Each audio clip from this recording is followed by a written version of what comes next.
തമിഴ്നാട്ടിലെ തെങ്കാശി ജില്ലയിലെ സുന്ദരപാണ്ഡ്യപുരത്തെക്കുറിച്ചാണ് നമ്മുടെ ഈ പ്രാവശ്യത്തെ വീഡിയോ. 6 നൂറ്റാണ്ടുകൾക്ക് മുമ്പ് സുന്ദരപാണ്ഡ്യൻ എന്ന രാജാവ് ഈ പ്രദേശം ഭരിച്ചതുകൊണ്ടാണ് സുന്ദരപാണ്ഡ്യപുരം എന്ന പേര് ലഭിച്ചത്. ഈ പ്രദേശത്തെ എടുത്തു പറയേണ്ട ഒരു കാഴ്ച തന്നെയാണ് സൂര്യകാന്തിപ്പാടം. മുൻ വർഷങ്ങളെ അപേക്ഷിച്ച് ഈ വർഷത്തെ കൃഷി നന്നേ കുറവാണ്. ഇനി ഈ കൃഷി കുറച്ച് വേറെ കൃഷിയിലേക്ക് മാറും എന്നാണ് അറിയാൻ കഴിഞ്ഞത്. സൂര്യകാന്തി പ്രധാനമായും കൃഷി ചെയ്യുന്നത് അതിൻ്റെ വിത്തിൽ നിന്നും എണ്ണ ഉൽപ്പാദിപ്പിക്കാൻ വേണ്ടിയാണ്. വെളിച്ചെണ്ണയ്ക്ക് കേരളത്തിലുള്ളതുപോലെ പ്രാധാന്യം ഉത്തരേന്ത്യൻ സംസ്ഥാനങ്ങളിലും മറ്റു രാജ്യങ്ങളിലും സൂര്യകാന്തിക്കുണ്ട്.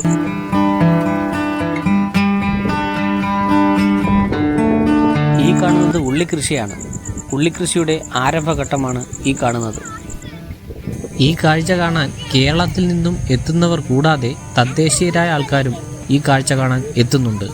അതാണ് ഇതിൻ്റെ വേറെ ഒരു ഹൈലൈറ്റ്.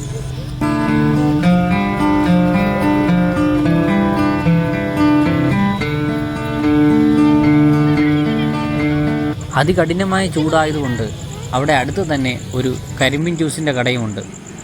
കരിമ്പിൻ ജ്യൂസും കുടിച്ച് അടുത്ത സ്ഥലത്തോട്ട് യാത്രയായി.